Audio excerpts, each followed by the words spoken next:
मेरे साथ खोलिए खुदावंद के कलाम में से अहद कदीम यानी पुराने अहद नामे में से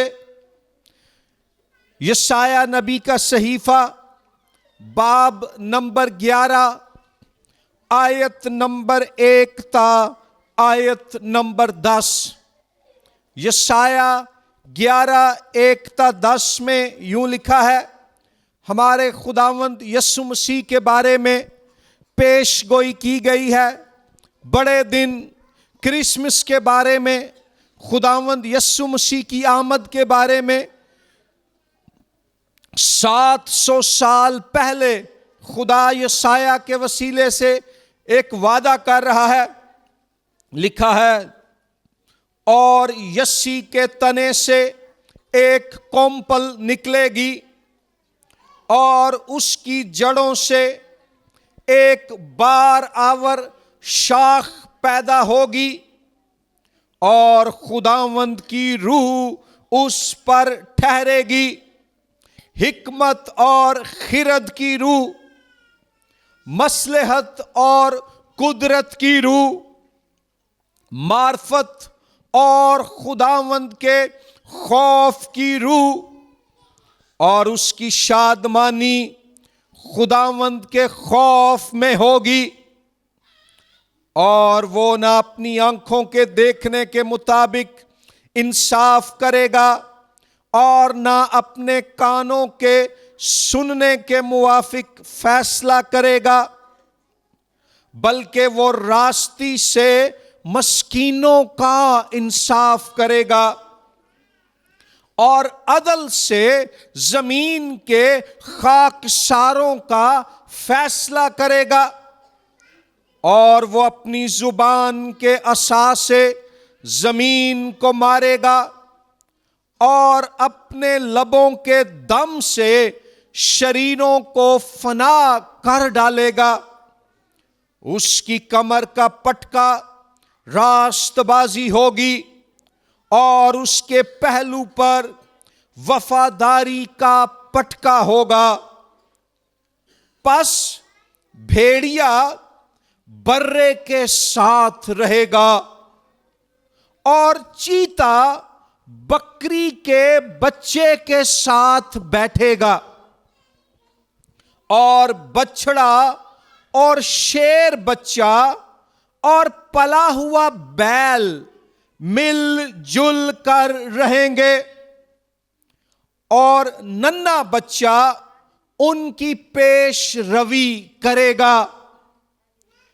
गाय और रीछनी मिलकर चरेंगी, उनके बच्चे इकट्ठे बैठेंगे, और शेरे बब्बर बैल की तरह भूसा खाएगा, और दूध पीता बच्चा सांप के बिल के पास खेलेगा, और वो लड़का जिसका दूध छुड़ाया गया हो इफी के बिल में हाथ डालेगा।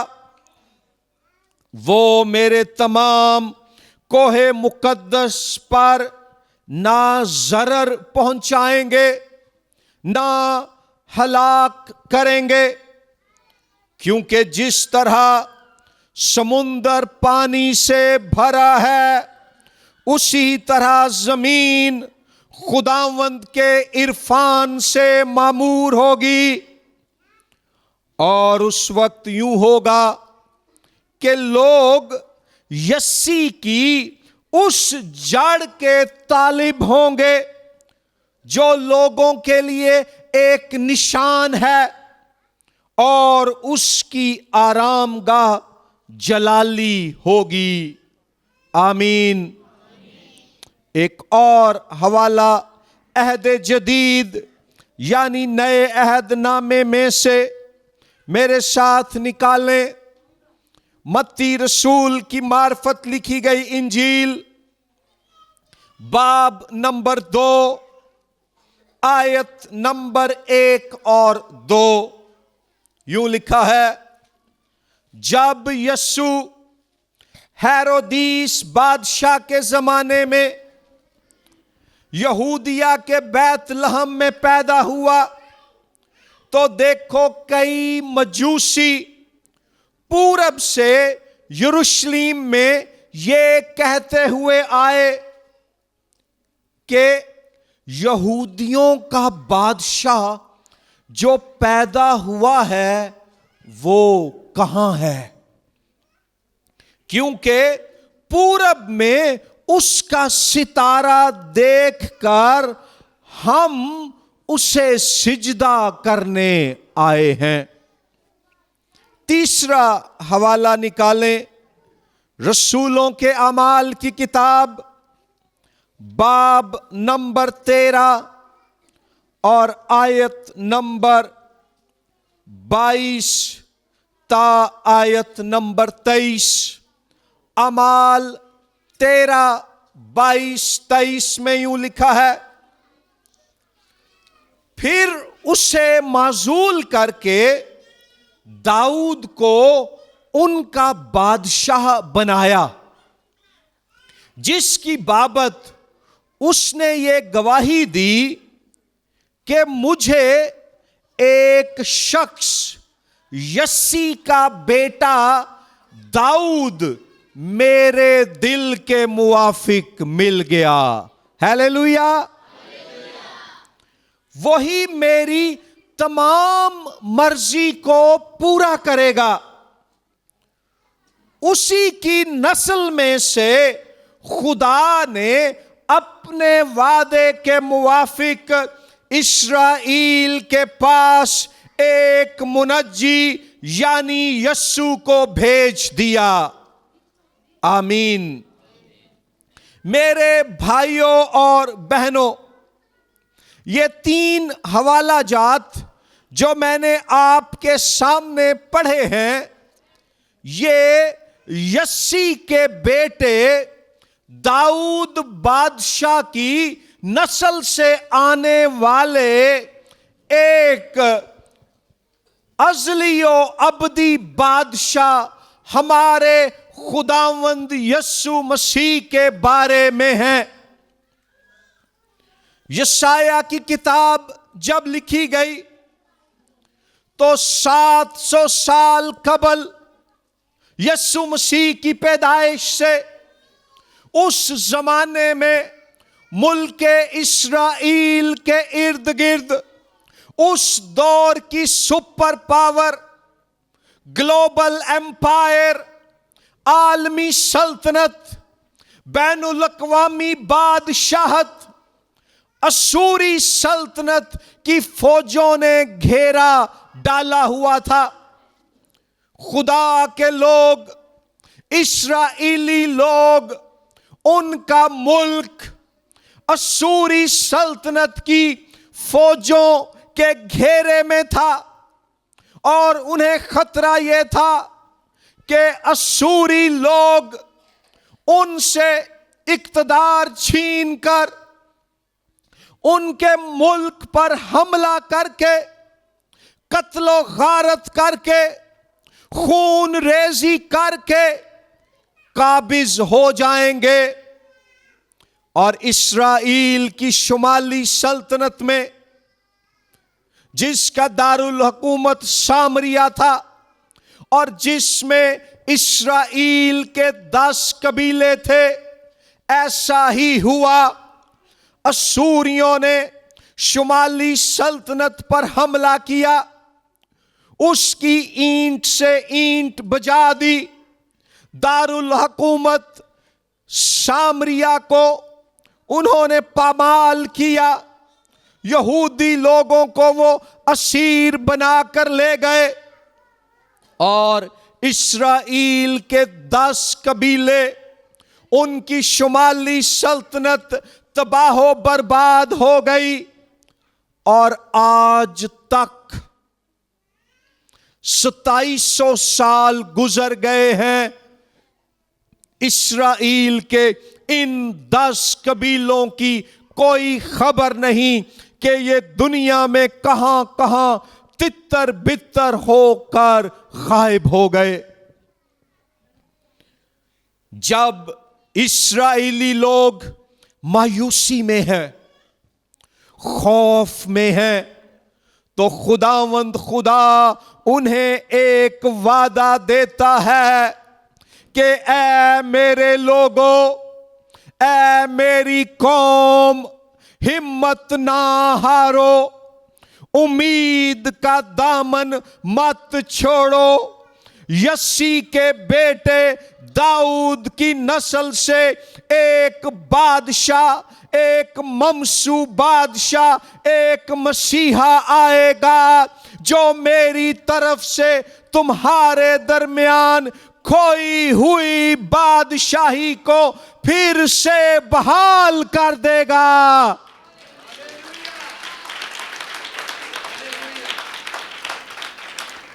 ये यस्सी की नस्ल से, दाऊद के घराने से पैदा होने वाला बादशाह मेरा और आपका खुदावंद यस्सु मसीह नासरी था, जिसने इस दुनिया में पैदा होकर हमारे लिए क्रिसमस का बड़े दिन का आगाज किया। हम क्रिसमस को बड़ा दिन, वड्डा दिन इसलिए कहने आ कि इस दिन कायनात दी वड्डी तरीन, कायनात की अजीम तरीन, बड़ी तरीन शख्सियत यस्सु मसीह पैदा हुआ, इसलिए ये दिन बड़ा दिन है। और यस्सु मसीह ने दुनिया में आकर खुदा के वादे के मुताबिक पेश गोइयों की तकमील की, इस जमीन पर खुदा की बादशाही का आगाज किया।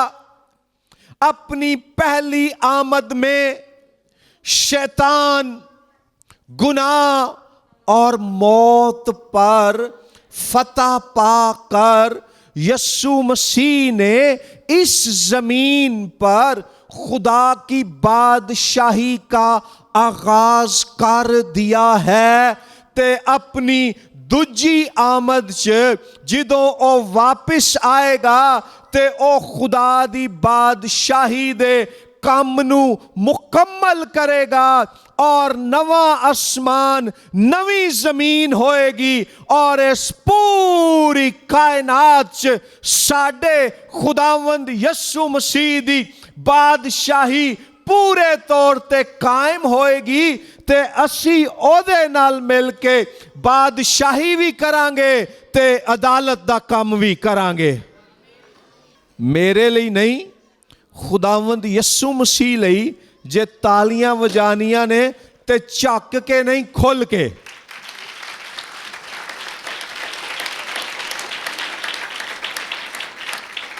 इस इक्तबास में लिखा है कि यस्सी के तने से एक कोम्पल निकलेगी और उसकी जड़ों से एक बारावर शाख पैदा होगी। खुदावंद यस्सु मसीह नू इत्थे कोम्पल ते शाख क्या जा रहा है। कोम्पल और शाख ये तशबीही जुबान है, जिसका मतलब ये है कि दाऊद के घराने से, औरत की नस्ल से एक लड़का पैदा होगा। और जैसे जब एक कोम्पल खिलती है और एक शाख, एक टहनी बढ़ती है और उस पर पत्ते लगते हैं, तो हम कहते हैं कि इस पौधे में, इस दरख्त में जिंदगी आ गई है। एंजी पाक दामन मुबारक मुकद्दसा मरियम दे बतन तो जन्म लैन वाला ऐ बेटा दुनिया दे लोकां च हमेशा दी जिंदगी वंडेगा। और वो जहां भी जाएगा जिंदगी लेकर जाएगा। नाइन शहर दी बेवा दे बेटे दा वाकया याद है ना? वो बेवा खातून सी, गरीब, कल्ली, निहत्ती, और एक ही पुत्र सी, वो भी मर गया। और ओदा जनाजा वो लैके जा रहे ने, और लिखा है कि जब वो जनाजा लेकर जा रहे थे तो खुदावंद यीशु मसीह ने देखा, और वो देखकर उसे उस औरत पर तरस आया, क्योंकि वो उसका इकलौता बेटा था। और यस्सी के तने से और उसके बेटे दाऊद की नस्ल से जिंदगी बांटने वाले इस बादशाह के दिल में तरस आ गया। उसने कहा, जनाजे को रुकने का हुक्म दिया, वो रुक गए। यहूदी शरीयत दे मुताबिक जे किसे नू कोई किसे मुर्दे नू टच करदा सी ना यहूदी, ते लाश नू छून दी वजह नाल ਉਹ नापाक हो जाता सी। जिंदगियां वंडन वाले यीशु मसीह ने उस नौजवान दे जनाजे नू छुया, मसीह नापाक नहीं होया, और मुर्दा जिंदा हो गया।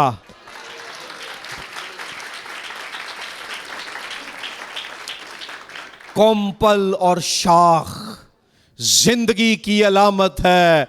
हमारा यीशु मसीह नासरी बादशाह भी जिंदगियां बांटता है। लाजर 4 दिन दा मुर्दा, खुदावंद यीशु मसीह जदों पहुंचिया ते ओदियां भैनां ने कहा, जे तू इत्थे हुंदा ते ओह कदी ना मरदा। खुदावंद ने कहा, मैनू विखाओ ओनू तुसी कित्थे दफन कीता है। ਉਹ ਵਿਚਾਰੀਆਂ ਬੜੀਆਂ ਪਰੇਸ਼ਾਨ ਸਨ, ਕਹਿਣ ਲੱਗੀਆਂ, ਖੁਦਾਵੰਦ ਹੋਣ ਤੇ ਹੋ ਸਕਦਾ ਉਹਦੇ ਤੋਂ ਬੋ ਵੀ ਆਂਦੀ ਹੋਏ। ਯਿਸੂ ਮਸੀਹ ਉੱਥੇ ਪਹੁੰਚੇ। खुदावंद ने क्या, कब्र दा पत्थर हटाओ। उन्होंने पत्थर को हटाया और जिंदगी के मालिक यीशु मसीह ने फरमाया, ऐ लाजर बाहर निकला। लाजर जो है मौत के चुंगल से आजाद होकर कब्र से जिंदा बाहर आ गया। सिर्फ दूसरों को जिंदगी नहीं बख्शी, जब ये ममसू बादशाह, इसको उन्होंने मसलूब किया, मार डाला और समझा कि हमने उसकी जिंदगी और मिशन का खात्मा कर दिया है, उसको कब्र में, गार में रख दिया। कई मान वजनी पत्थर कब्र दे उत्ते उन्हें ला दिता, नाल उथे चौकीदार भी मुकर्रर कर दिते कि इनू इथों निकलन नहीं देना। कलाम दी गवाही है कि आसमान तो फरिश्ते जाहिर होए ते फरिश्तियां दे नूर दे सामने सब तो पहला ते चौकीदार कैं हो गए, और फिर पाक रूह दी कुदरत दे नाल मौत दे बंद खोल के कब्र दे पत्थर नू हटा के जिंदगी दा मालिक यीशु मसीह बाहर आया और ऐलान किया कि देखो मैं मर गया था मगर अब जिंदा हूं और अब्दुल आबाद जिंदा रहूंगा।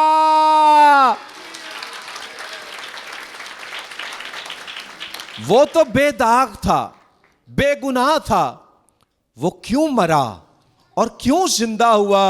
मेरी बहनों, मेरे भाइयों, नौजवानों, बुजुर्गों, बच्चों, वो हमारी खातिर इस दुनिया में पैदा हुआ, वो हमारे गुनाहों के वास्ते और हमारे गुनाहों की मुआफी के लिए मुआ और तीजे दिन जिंदा होकर साबित कर दिता कि मैं शैतान गुनाह ते मौत ते फतह पा लईए ते तोड़े लई हमेशा दी जिंदगी दा इंतजाम कर दिता है। सो कोम्पल और शाख उस जिंदगी की अलामत है जो ममसू बादशाह बड़े दिन पर पैदा होने वाले बच्चे के वसीले से मिलती है। क्या आपने अपने गुनाहों से तौबा की है?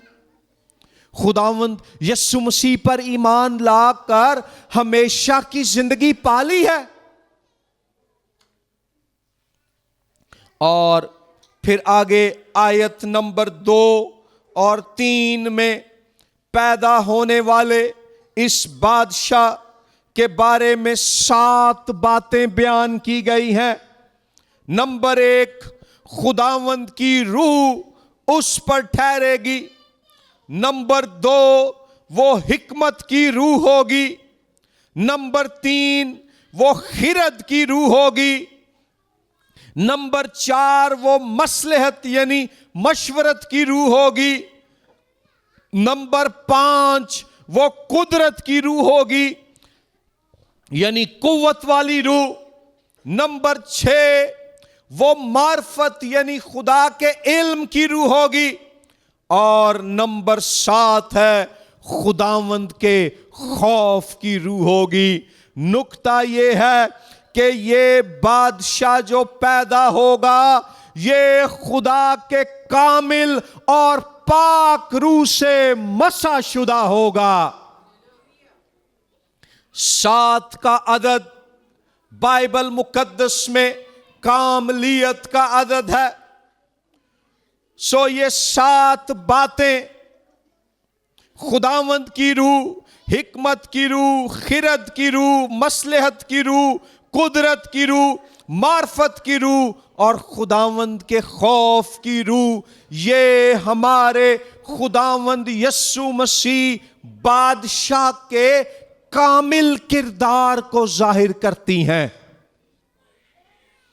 कि मसीहा यानी बादशाह और नजात दहिंदा उसका किरदार पुख्ता होगा और खुदा दे रूह नाल भरिया होएगा। फिर वो खुदा दी हिकमत दे नाल भरिया होएगा। फिर वो खुदा दे खिरद यानी समझ दे नाल भरिया होएगा। हिकमत का मतलब दानाई और खिरद का मतलब समझ। फिर वो मसलहत यानी मशवरत और नसीहत से भरा होगा। फिर वो कुदरत यानी खुदा की ताकत से भरा हुआ होगा। फिर वो मार्फत यानी खुदा के इल्म से भरा हुआ होगा। और 7वीं बात है वो खुदावंद के खौफ। खौफ से यहां मुराद है खुदा की इज्जत, खुदा का एहतराम, खुदा से अकीदत। वो खुदा के एहतराम और उसकी इज्जत के एहसास से भरा हुआ होगा। उसका किरदार पुख्ता और कामिल और गैर मुतजलजल होगा। और गौर कीजिए, इस दुनिया की तारीख में कई लीडर्स आए हैं, सियासी, फौजी, मजहबी, इल्मी, कई तरह के, पर किसी ने आज तक ऐ दावा नहीं कीता कि तुम में से कौन है जो मुझ में गुनाह साबित करता है। ये दावा सिर्फ और सिर्फ पाक रूह से मसा शुदा बादशाह और नजात दहिंदा यीशु मसीह ने किया जब उसने यूहन्ना की इंजील के मुताबिक खड़े होकर बुलंद आवाज से कहा, तुम में से कौन है जो मेरे किरदार में, मेरी जात में, मेरी शख्सियत में कोई गुनाह दिखा दे ते एक बंदा भी ओदे पासे उंगली ना कर सकिया। यीशु मसीह बेदाग, बेऐब, बेगुनाह, लाजवाल, पुरजलाल, बेमिसाल, बाकमाल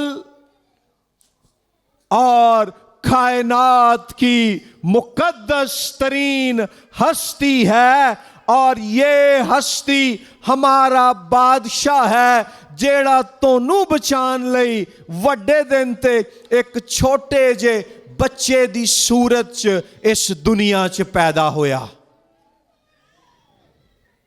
और वो ये भी चाहता है कि जो जिंदगी उसमें है वो हम में हो।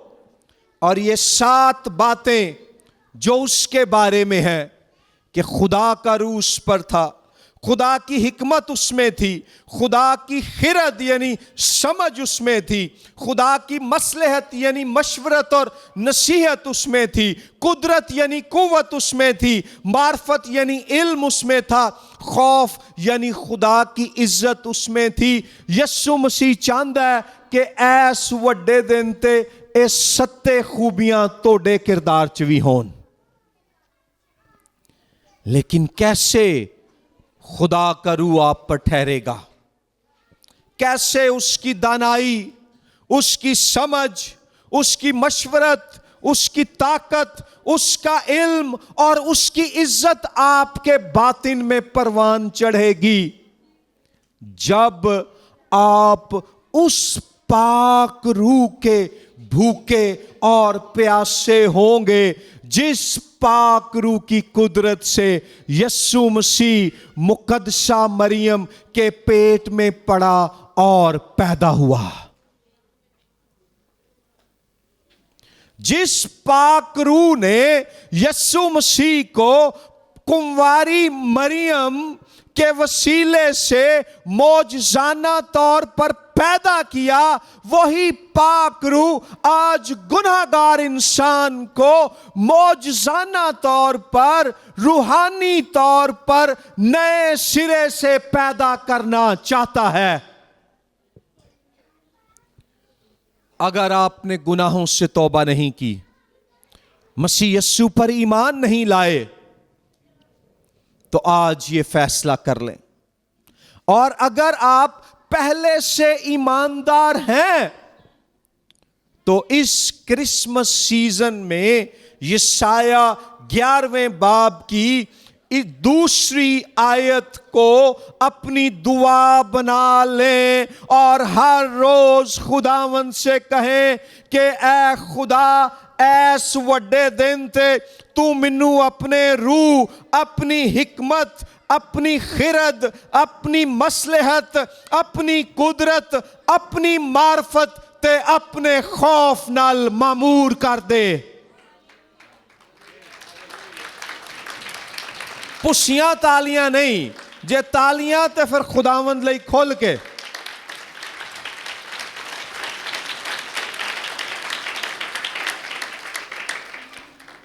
आयात 3-10 में जब हम पढ़ते हैं तो मसीह यस्सु जो पहली आमद में नजात दहिंदा और दुख उठाने वाला खादिम बनकर आया, आयात 3-10 में बताया गया है कि ये यस्सु अपनी दूसरी आमद में अदलो इंसाफ करने वाला एक जोर आवर मुंसिफ बादशाह बनकर आएगा। लिखा है कि वो रास्ती से मस्कीनों का यानी गरीबां दा इंसाफ करेगा, अदल से जमीन के खाकसारों का फैसला करेगा। हम जिस मुल्क में रहते हैं इत्थे ते बेनजीर दे कातलां दा इंसाफ नहीं होया, वो नहीं फड़े गए, ते आम बंदे नूं इंसाफ कित्थों मिलना है। मसीहियों ने 1997 में शांति नगर गांव में जुल्म देखा, उसे जला दिया गया। फिर सांगला हिल, फिर जोसेफ कॉलोनी, जड़ावाला का वाकया, सरगोदा का वाकया, इस गोजरा का वाकया, इसके अलावा कई और वाकयात हुए, मसीहियों पर जुल्म हुआ, इंसाफ नहीं मिला। आप अपनी शख्सी जिंदगी में भी देखें भाइयों बहनों, आपको मुख्तलिफ मौकों पर शायद कई लोगों को नाइंसाफी और जुल्म का सामना करना पड़ा हो, कोई इंसाफ नहीं। लेकिन क्रिसमस जो उम्मीद हमें दिलाता है वो ये है कि वो यीशु मसीह जो अपनी पहली आमद में निजात देने के लिए इस दुनिया में आया, अपनी दूसरी आमद में इंसाफ देने के लिए आएगा। और तब कोई शरीर, कोई जालिम, कोई जाबिर शख्स उसके इंसाफ और अदालत की पकड़ से अपनी जान छुड़ा नहीं सकेगा। इसलिए आज अगर कोई भाई या बहन ऐसे हैं जिनको जिंदगी में नाइंसाफी, ज्यादती, जुल्म और जबर का सामना करना पड़ा है और इंसाफ नहीं मिला, तो फिक्र ना करें। वो जो पहली आमद में तुम्हें निजात देने आया, वो अपनी दूसरी आमद में तुम्हारे लिए इंसाफ करने आने वाला है।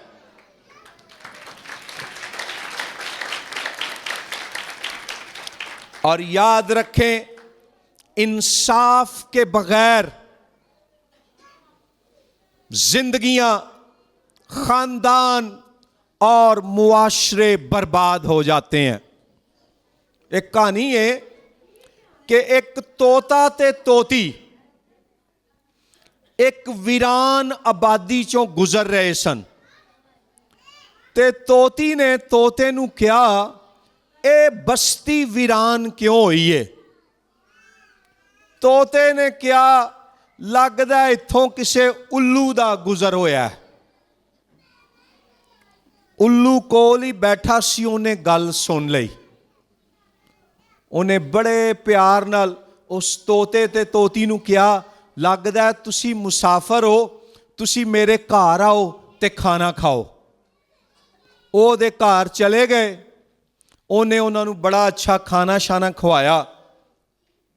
और जदों खाना खा के उठन लगे, तोते ने अपनी बीवी नू, तोती नू कहा, चल हुण चलीए।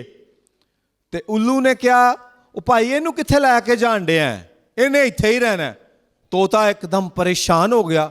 उन्हें कहा, ओ क्यों? उन्हें कहा, मेरी बीवी है। तोता घबरा गया, उन्हें कहा, नहीं ये तो मेरी बीवी है।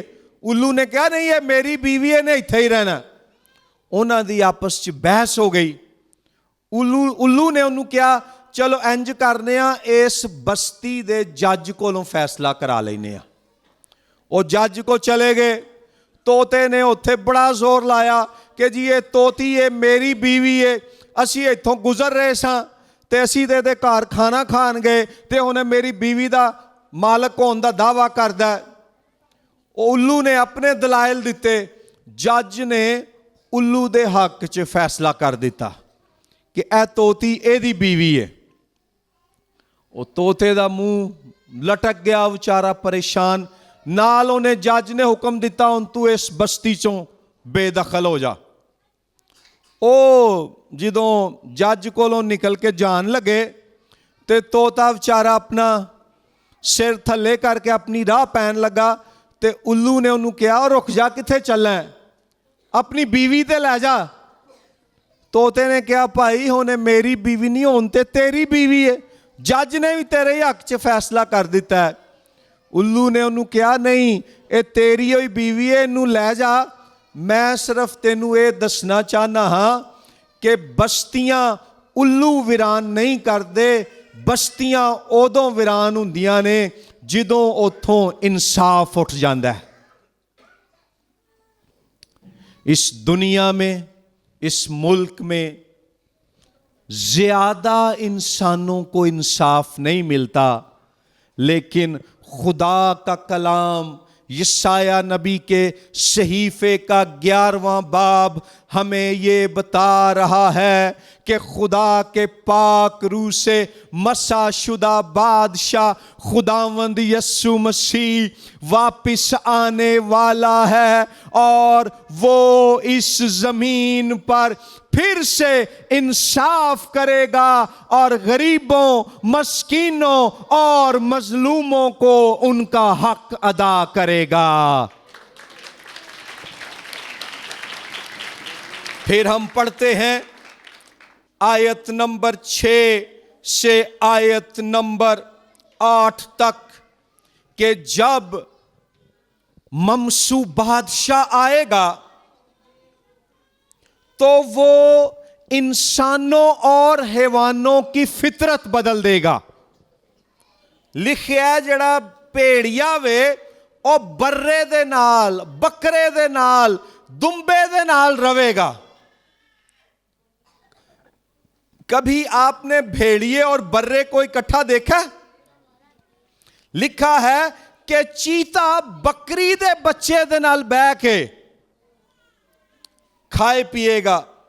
लिखिया शेर दा बच्चा ते बैल दा बच्चा मिल जुल के रहणगे और एक छोटा बच्चा उन्हां दे अगे अगे तुरेगा। और लिखिया शेरे बब्बर गोश्त खान दी बजाए भूसा यानी घाह खाएगा और दूध पीता शीर खार बच्चा जिसके ताल्लुक से डर होता है कि सांप इसको डस ना दे और इसका दूध ना छीन ले। लिखिया वो छोटा बच्चा सप दे बेल च हाथ पाएगा। नुक्ता क्या है कि खुदा इंसानों और हैवानों की खून खार फितरत को तब्दील करके अमन, सुलह और मोहब्बत वाली फितरत में बदल देगा। और ऐसा इसलिए होगा क्योंकि खुदा के रूह से मसाशुदा बादशाह यस्सु मसीह पाक रूह की कुदरत से आज लोगों को नए सिरे से पैदा करके गुनाहगार फितरत से रास्तबाज फितरत पर तब्दील करता है। तब वो ऐसा काम मुकम्मल तौर पर कर देगा और वो अमन और सुलह वाला बादशाह है। जब यीशु मसीह पैदा हुआ, लिखा है आसमान पर फरिश्तों ने गाया कि जमीन पर उन आदमियों में जिनसे वो राजी है सुलह, खुदावंद सुलह कायम कर देगा। झगड़े, लड़ाइयां, नफरतें, जुल्म खत्म हो जाएंगे। आज देखें इस्राइल और फलस्तीन की जंग, इस्राइल और ईरान की जंग, रूस और यूक्रेन की जंग, शाम में जंग, पाकिस्तान और इंडिया की जंग, पाकिस्तानी फौज और तालिबान की जंग, खानदानों में जंगें हैं, लड़ाइयां हैं, नफरतें हैं।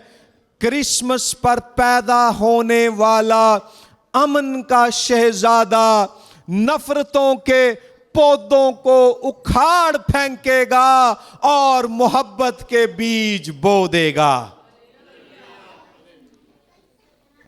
और फिर लिखा है सारी जमीन खुदावंद के इरफान यानी उसके इल्म से मामूर होगी। यीशु मसीह खुद यहूदी सी, ਉਹ आया भी यहूदियां चों ही और पहला यहूदियां च ही आया, लेकिन कलाम लिखा बताता है कि उसके आने के बाद तमाम जमीन यानी सिर्फ यहूदी नहीं बल्कि दुनिया की सब कौमों को खुदा का इल्म मिल जाएगा। और आखिरी आयत में लिखा है कि लोग यस्सी की उस जड़ के तालिब होंगे। इब्रानी में यहां जो लफ्ज है उसका मतलब है गैर कौम में आप और मैं, जो इस्राएली नहीं है, यहूदी नहीं है, गैर कौमों से लोग भी यस्सी के तालिब होंगे, जो लोगों के लिए एक निशान है, एक बैनर है, एक झंडा है। हमारा खुदावंद यस्सु मसीह कौम इस्राएल और इस दुनिया के लोगों के लिए एक निशान, एक झंडा, एक मेयार है। इस बात का सबूत है कि खुदा दुनिया से मोहब्बत करता है। खुदा ने दुनिया को छोड़ा नहीं है, खुदा ने हमें तर्क नहीं किया है। यस्सी के जड़ से, दाऊद के घराने से एक लड़का पाक रूह की कुदरत से पैदा हुआ। वो बादशाह था, खुदा के रूह से मसाशुदा। उसने नजात और हमेशा की जिंदगी का इंतजाम किया। वो मर गया, दफन हुआ, जी उठा, आसमान पर चढ़ गया और अब वो वहां से उस बादशाही के काम को पूरा करने के लिए आने को है, जिसका आगाज उसने पहली आमद में किया। एक दफा एक आदमी था जो पानी में डूब रहा था और पुकार पुकार कर कह रहा था, मुझे बचाओ, मुझे बचाओ। गाड़ी में एक शख्स उस नहर के पास से गुजर रहा था। उसने इस मरते हुए शख्स की आवाज सुनी और अपनी गाड़ी रोक ली और नहर में छलांग लगाई और मरते हुए इस शख्स को बचा लिया। जिसको मौत से बचाया गया उसने कदर ना की। वो गया और उसने एक मासूम का खून कर दिया। तफ्तीश हुई, पुलिस ने पता चलाया और इस आदमी को उन्होंने गिरफ्तार कर लिया। अदालत में उसे पेश किया और जब वो जज के सामने पेश हुआ तो अदालत में जज की कुर्सी पर वही आदमी बैठा हुआ था जिसने इस खूनी को पानी में डूबते हुए मरने से बचाया था।